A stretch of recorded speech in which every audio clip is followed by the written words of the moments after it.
Je vous remercie. Question de Madame Danielle Brulbois. Monsieur le ministre délégué chargé du logement, la parole est à Madame Danielle Brulbois. Merci, Madame la Présidente. Madame la Ministre, je souhaite attirer votre attention sur les difficultés importantes que rencontrent les demandeurs de ma prime Rénov' pour constituer leur dossier et obtenir leur versement. Très souvent, je suis contactée à ma permanence à ce sujet par des particuliers qui n'arrivent pas à finaliser leur dossier alors qu'ils ont déjà engagé des sommes particulièrement importantes, ce qui les met en difficulté financière. Des interlocuteurs locaux existent et heureusement aujourd'hui les maisons France Service, mais ils sont encore méconnus et souvent désemparés face aux problématiques posées. Dans la pratique, les demandeurs sont renvoyés auprès de l'ANA, qu'ils arrivent très difficilement à joindre et parfois trop tard, perdant ainsi les aides sur lesquelles ils comptaient beaucoup. Ce qui engendre une réelle insatisfaction vis-à-vis de notre politique de rénovation énergétique. Ces problèmes vont s'amplifier avec l'obligation de réaliser une rénovation d'ampleur permettant de franchir au moins 2 classes dans le diagnostic de performance énergétique, le DPE.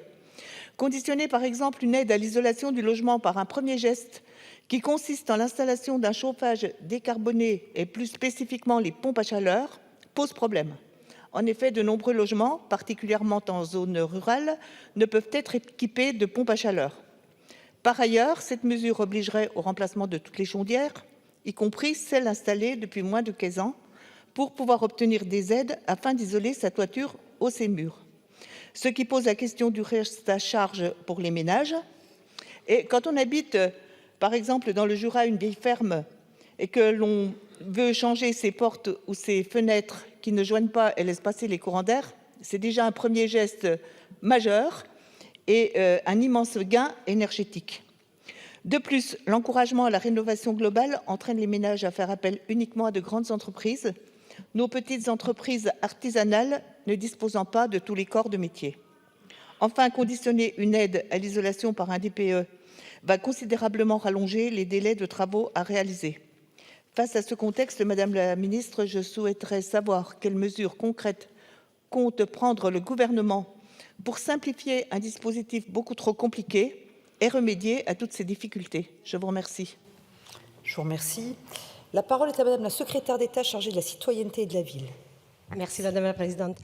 Madame la députée Danielle Brulbois, donc je vous apporte une réponse et je réponds à la place du ministre du Logement. Donc effectivement, le dispositif MaPrimeRénov' est un vrai succès mis en place par le gouvernement et a permis de rénover plus de 2 millions de logements depuis 2020. Je pense que c'est important de le rappeler, grâce aux moyens mis à disposition par l'État et au plus près du terrain. Pour informer et aider les Français à réaliser leurs travaux de rénovation, plus de 570 espaces Conseil France Rénov' propose un service gratuit, je précise bien gratuit, d'information, de conseil et d'accompagnement des particuliers. L'accompagnateur Rénov', agréé par l'ANA, est entièrement pris en charge pour les plus modestes, vient aider les Français pour la conception de leurs travaux, leurs démarches administratives, sélection de devis, dossier d'aide, plan de financement et la réception des travaux. Très important, la réception des travaux, et on ne peut pas laisser seuls nos concitoyens face à la réception des travaux. Souvent, il y a des problèmes. Sans pour autant recourir à la grande entreprise ou à une grande entreprise. Dans le cadre de la réforme mise en œuvre en 2024, les ménages qui souhaitent réaliser un unique geste d'isolation sont incités à changer leur chaudière dans le même temps.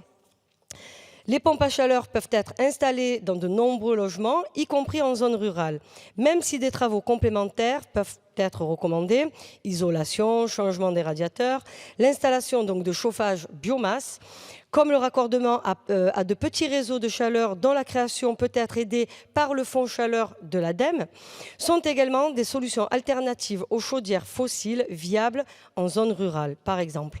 Toutes ces solutions sont subventionnées. Je pense qu'il est aussi bon de le rappeler, toutes ces solutions sont subventionnées par l'État. Il est néanmoins vrai que ce dispositif mérite encore d'être simplifié pour être pleinement efficace.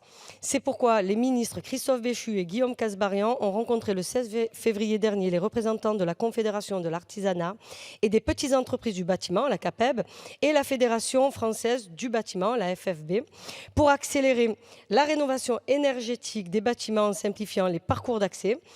Dans ce cadre, le gouvernement travaille actuellement en concertation avec ces acteurs à des évolutions substantielles qui seront présentées dans le détail dans la première quinzaine du mois de mars. Donc c'est assez vite. Je vous remercie. Je vous remercie.